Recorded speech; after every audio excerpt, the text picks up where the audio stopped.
ஈரெடுத்த மேனியுடன் ஆறிடத்தில் பேரெடுத்து நினைவெல்லாம் இனிக்கின்றவன் நீ ஓரெழுத்து ஆயுதமாய் ஒளிகின்ற வேலெடுத்து உறுதுணையாய் வருகின்றவன் எனக்கு உறுதுணையாய் வருகின்றவன்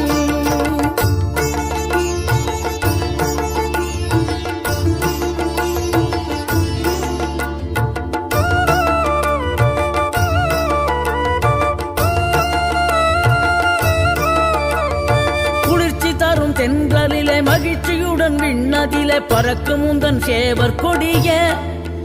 மனத்தளர்ச்சியின்றி தன்னை மறந்து மலர்ச்சியுடன் தனிகையிலே நடம் புரியும் தோகை மயிலே பன்னீரில் அபிஷேகம் நீரில் அலங்காரம் அதிரூபம் கொண்ட முருகன் நீ புரியாமல் அடியேனும் பிழை 100 செய்தாலும் பொறுத்தருளும் செல்ல